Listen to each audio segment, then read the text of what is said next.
اعوذ باللہ من الشیطان الرجیم بسم اللہ الرحمن الرحیم وَإِذْ جَعَلْنَا الْبَيْتَ مَثَابَةً لِلنَّاسِ وَأَمْنًا وَاتَّخِذُوا مِن مَّقَامِ إِبْرَاهِيمَ مُصَلًّى وَعَهِدْنَا إِلَىٰ إِبْرَاهِيمَ وَإِسْمَاعِيلَ أَن طَهِّرَا بَيْتِيَ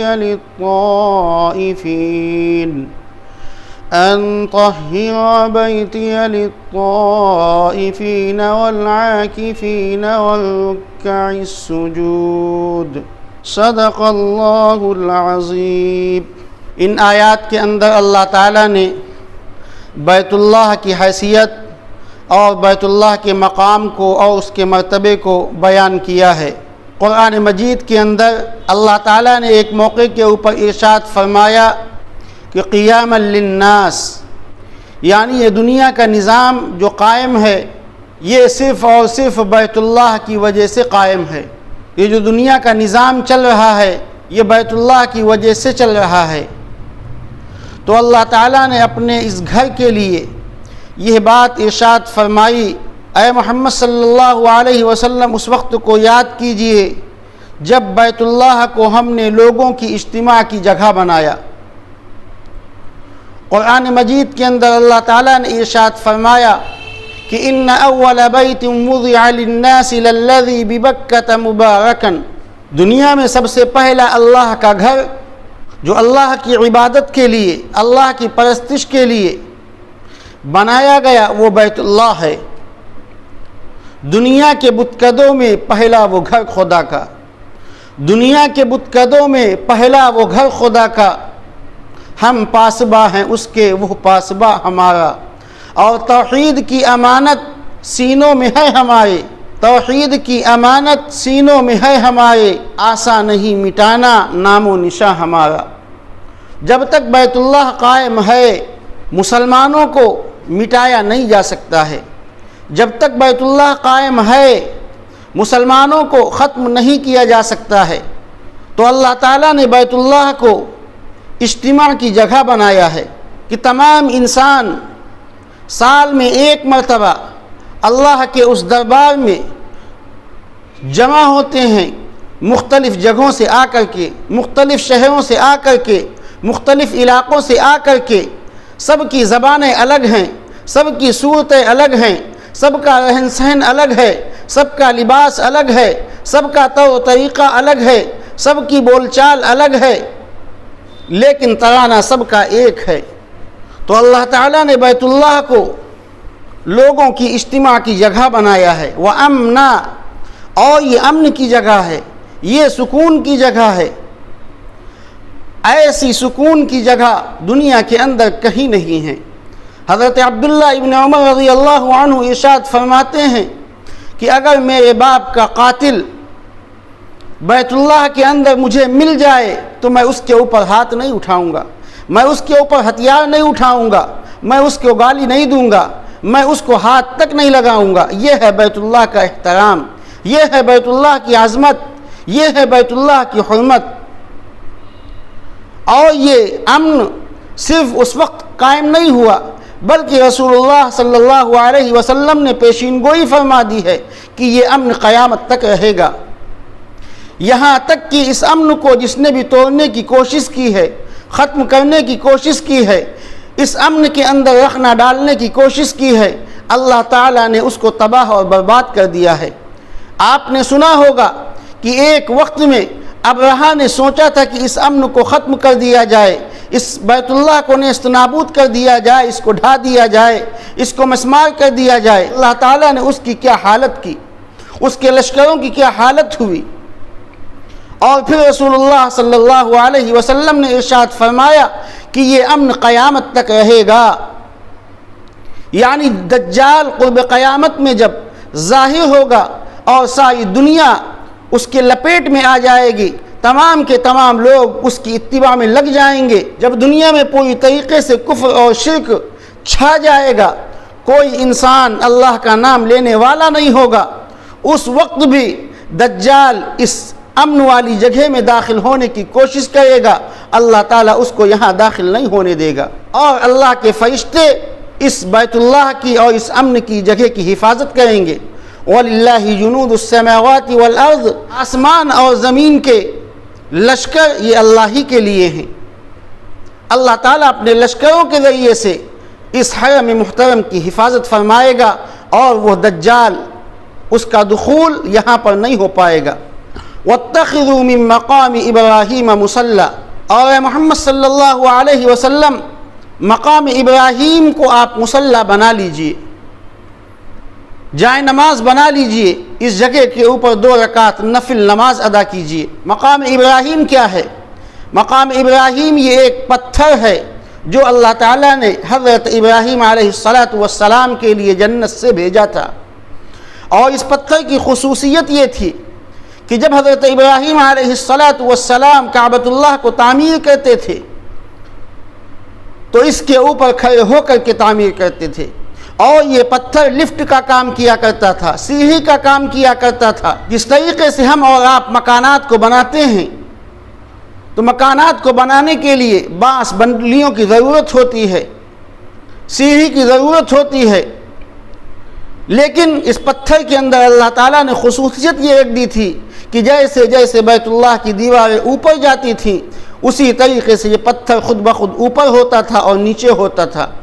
گویا کہ یہ لفٹ کا کام کرتا تھا۔ اس طریقے سے حضرت ابراہیم علیہ السلام اس پتھر کے اوپر کھڑے ہو کر کے بیت اللہ کی تعمیر کیا کرتے تھے۔ حضرت عمر رضی اللہ عنہ کے دل کے اندر خیال آیا، طواف کر رہے ہیں، رسول اللہ صلی اللہ علیہ وسلم کے پاس جاتے ہیں اور کہتے ہیں کہ اے اللہ کے نبی، میرا دل چاہتا ہے کہ میں مقام ابراہیم کے اوپر 2 رکعت نفل نماز ادا کر لوں۔ آقا مدنی کے پاس کوئی حکم نہیں ہے، کیونکہ نبی کا معاملہ یہ ہوتا ہے کہ جب تک کہ اللہ کی طرف سے حکم نہیں آتا ہے نبی کوئی قدم نہیں اٹھایا کرتا ہے۔ تو رسول اللہ صلی اللہ علیہ وسلم کے پاس اللہ کی طرف سے کوئی حکم نہیں تھا۔ حضرت عمر رضی اللہ عنہ کے دل کے اندر یہ تمنا پیدا ہوئی، یہ جذبہ اور یہ شوق پیدا ہوا، کیوں نہ مقام ابراہیم کے اوپر 2 رکعت نفل نماز ادا کی جائے۔ رسول اللہ صلی اللہ علیہ وسلم سے اجازت مانگی، آپ نے منع فرمایا۔ جبرائیل امین آتے ہیں اور کہتے ہیں کہ اے محمد صلی اللہ علیہ وسلم، جو عمر کی خواہش فرش کے اوپر ہے یہی رب کی خواہش عرش کے اوپر ہے، لہذا حضرت عمر رضی اللہ عنہ کو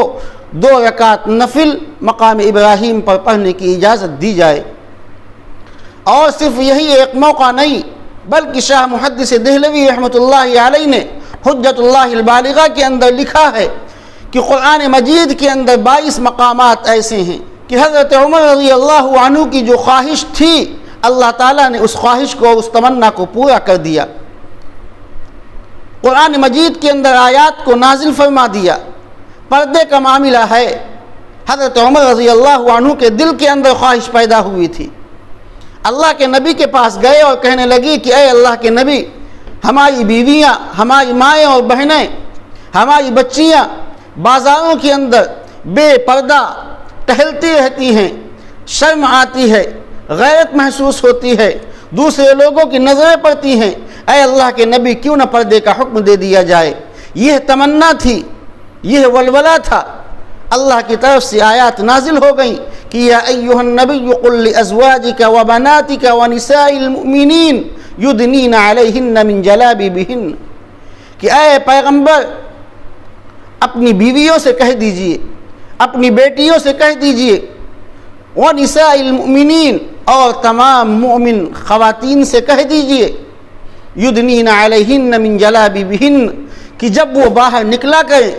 اپنی ضرورت کے لیے تو اس وقت اپنے اوپر چادر ڈال لیا کریں، پردہ کر لیا کریں، حجاب کا استعمال کر لیا کریں، چہرے کو چھپا لیا کریں۔ اس طریقے سے قرآن مجید کے اندر 22 مقامات ایسے ہیں کہ حضرت عمر رضی اللہ عنہ کے دل کے اندر جو خواہش آئی، جو خواہش پیدا ہوئی، جو تمنا پیدا ہوئی، اللہ تعالیٰ نے اس خواہش کو پورا کر دیا۔ تو مقام ابراہیم یہ وہ جگہ ہے جس جگہ کے اوپر تمام حجاج کرام 2 رکعت نفل نماز ادا کرتے ہیں۔ واتخذوا من مقام ابراہیم مصلی، اے محمد صلی اللہ علیہ وسلم مقام ابراہیم کے اوپر آپ نماز ادا کیجیے۔ وَعَهِدْنَا إِلَىٰ إِبْرَاهِيمَ وَإِسْمَاعِيلَ أَن طَهِّرَا بَيْتِيَ لِلطَّائِفِينَ وَالْعَاكِفِينَ وَالرُّكَّعِ السُّجُودِ۔ اور ہم نے حضرت ابراہیم سے اور حضرت اسماعیل سے وعدہ لے لیا کہ ہمارے گھر کو پاک اور صاف رکھیں، طواف کرنے والوں کے لیے، اعتکاف کرنے والوں کے لیے، رکوع اور سجدہ کرنے والوں کے لیے۔ کس سے یہ عہد لیا جا رہا ہے؟ حضرت ابراہیم سے اور حضرت اسماعیل سے۔ گویا کہ مساجد کا نظم اور نسق دیکھنا، مساجد کی ذمہ داری کو سنبھالنا، مساجد کے اندر صفائی کرنا، مساجد کے اندر جھاڑو لگانا، مسجدوں کے اندر رنگ و روغن کرنا اور مسجد کے نظام کو دیکھنا، یہ پیغمبروں کی سنت ہے۔ اللہ تعالیٰ نے اپنے پیغمبروں سے اس کا کام لیا ہے۔ حضرت ابراہیم علیہ السلام نے اس ذمہ داری کو سنبھالا ہے، حضرت اسماعیل علیہ السلام نے اس ذمہ داری کو سنبھالا ہے، اللہ کے گھر کی دیکھ بھال کی ہے۔ تو اس سے یہ پتہ چلتا ہے کہ مسجدوں کا نظام ہمیشہ سے دیندار لوگوں کے ہاتھ میں رہا ہے، مسجدوں کا نظام ہمیشہ سے اللہ والوں کے ہاتھ میں رہا ہے، مسجدوں کا نظام ہمیشہ سے نیک لوگوں کے ہاتھوں میں رہا ہے، مسجدوں کا نظام ہمیشہ سے پیغمبروں کے ہاتھوں میں رہا ہے۔ اللہ تعالیٰ نے اس کا وعدہ حضرت ابراہیم سے بھی لیا تھا اور حضرت اسماعیل سے بھی لیا تھا کہ میرے گھر کی صفائی رکھنا۔ آج ہمارا ذہن اور ہمارا دماغ اس چیز کی طرف چلتا ہے کہ مسجدوں کی صفائی تو وہ لوگ کریں جو سب سے حقیر ہیں، مسجدوں کے اندر چٹائی وہ بچھائے جو سب سے حقیر ہے۔ میرے بھائی، یہ کام حقارت کا نہیں ہے، یہ کام بہت اونچا کام ہے، یہ کام نبیوں کا کام ہے، یہ کام پیغمبروں کا کام ہے۔ اگر یہ اہانت اور ذلت کا کام ہوتا، تذلیل کا کام ہوتا، تو اللہ تعالیٰ اپنے پیغمبروں کو اس کا حکم نہ دیتا۔ اسی لیے رسول اللہ صلی اللہ علیہ وسلم نے ارشاد فرمایا کہ اطول الناس اعناقا یوم القیامت المؤذنون، کہ قیامت کے دن جن کی گردنیں سب سے لمبی ہوں گی، جن کا مقام اور مرتبہ سب سے اونچا ہوگا، وہ لوگ ہوں گے جو اللہ کی منادی کرتے تھے، لوگوں کو اللہ کی طرف بلاتے تھے، مسجدوں کی طرف بلاتے تھے، اذان کے ذریعے سے، تکبیروں کے ذریعے سے، اپنے وعظ و نصیحت کے ذریعے سے لوگوں کو اللہ کی طرف بلاتے تھے۔ سب سے اونچا مقام اور مرتبہ انہی کا ہوگا۔ تو ہمیں اور آپ کو سبق ملتا ہے کہ یہ کام اللہ کے پیغمبروں نے، حضرت ابراہیم نے بھی کیا ہے، حضرت اسماعیل نے بھی کیا ہے۔ ہمیں اس کام کو کرنے میں ذلت نہیں محسوس کرنی ہے، اہانت نہیں محسوس کرنی ہے، تذلیل نہیں محسوس کرنی ہے۔ یہ کام بہت اونچا کام ہے، یہ کام پیغمبروں کا کام ہے، یہ کام پیغمبروں کی سنت ہے۔ اور حضرت ابراہیم علیہ السلام نے بیت اللہ کا جو نظام سونپا تھا وہ حضرت اسماعیل کو سونپا تھا۔ اسی طریقے سے بیت المقدس کا جو نظام سونپا تھا وہ حضرت اسحاق علیہ السلام کو سونپا تھا۔ اس سے یہ پتہ چلتا ہے کہ دونوں بیٹوں کو حضرت ابراہیم علیہ السلام نے اللہ کے گھر کی ذمہ داری کے لیے وقف کر دیا، اللہ کے گھر کی دیکھ بھال کے لیے وقف کر دیا۔ ہمیشہ نیک لوگوں نے اس ذمہ داری کو نبھایا ہے۔ یہ تو ہم نے اور آپ نے ماحول ایسا بنا دیا کہ آج مساجد کے ذمہ دار وہ بنے بیٹھے ہوئے ہیں کہ جو ہفتوں مسجد نہیں آتے ہیں، مسجد کے نظام سے ان کو کوئی سروکار نہیں، مسجد کی ذمہ داریوں سے انہیں کوئی سروکار نہیں، صرف اور صرف پیسہ رکھنے کے وہ ذمہ دار ہیں۔ باقی کام آپ کریں یا مؤذن کرے یا نمازی کرے، یہ حال ہے ہمارا اور آپ کا۔ یہ کام اتنا اہم ہے کہ یہ کام پیغمبروں نے کیا ہے۔ جب یہ چیز ہمارے ذہن کے اندر بیٹھ جائے گی تو ہمارا مسجدوں کی خدمت کرنا، مسجدوں کے لیے وقت کو نکالنا، مسجد کے کاموں میں اپنا وقت صرف کرنا، اپنی صلاحیت کو صرف کرنا، اپنے آپ کو لگانا، یہ ہمارے لیے آسان ہو جائے گا۔ تو قرآن مجید کے اندر اللہ تعالیٰ نے ارشاد فرمایا کہ وَعَهِدْنَا إِلَىٰ إِبْرَاهِيمَ، ہم نے حضرت ابراہیم سے اس کا عہد لیا تھا، اس کا وعدہ لیا تھا کہ میرے گھر کی صفائی رکھو، ظاہری نجاست سے بھی میرے گھر کو پاک رکھو اور باطنی نجاست سے بھی میرے گھر کو پاک رکھو۔ طواف کرنے والوں کے لیے، اعتکاف کرنے والوں کے لیے، رکوع اور سجدہ کرنے والوں کے لیے۔ ایک چیز آپ کو اور بتلا دی جائے، جس طریقے سے ہم اور آپ اپنے گھروں کے اندر نوکروں کو رکھتے ہیں، صفائی کرنے والی عورتوں کو رکھتے ہیں، جھاڑو برتن پوچھا کرنے والی عورتوں کو رکھتے ہیں، اور جب ان کے اوپر اعتماد ہو جاتا ہے، بھروسہ ہو جاتا ہے، تو ایک وقت ایسا آتا ہے کہ ہم اپنے گھر کی چابی بھی ان کو دے دیتے ہیں کہ ہم کہیں کام سے جا رہے ہیں، تم گھر میں تالا لگا کر کے اپنا کام پورا کر کے چلی جانا۔ یہ اس وقت ہوتا ہے جب اس کے اوپر ہمارا بھروسہ ہو جاتا ہے، یہ اس وقت ہوتا ہے جب ہم اس کے کام کاج کو دیکھ کر کے، اس کی اچھائیوں کو دیکھ کر کے اس کے اوپر اعتماد کر لیتے ہیں، اس کی امانت داری کو دیکھ کر کے اس پر بھروسہ کر لیتے ہیں، تب ہم اپنے گھر کی چابی اس عورت کو یا اس مرد کو تھما دیتے ہیں۔ اسی طریقے سے اللہ تعالیٰ کا معاملہ ہے کہ جب بندہ اللہ کی فرما برداری کرتے کرتے، اللہ کی اطاعت کرتے کرتے، اللہ سے مانگتے مانگتے اس حد تک پہنچ جاتا ہے کہ اللہ تعالیٰ کو اس بندے کے اوپر اعتماد ہو جاتا ہے، بھروسہ ہو جاتا ہے، تو اللہ تعالیٰ سب سے اونچا جو کام اس سے لینا چاہتا ہے وہ یہ کہ اپنے گھر کی ذمہ داری اسی کے حوالے کرتا ہے کہ اے اللہ کے بندے، مجھے تیرے اوپر اعتماد ہے، مجھے تیرے اوپر بھروسہ ہے،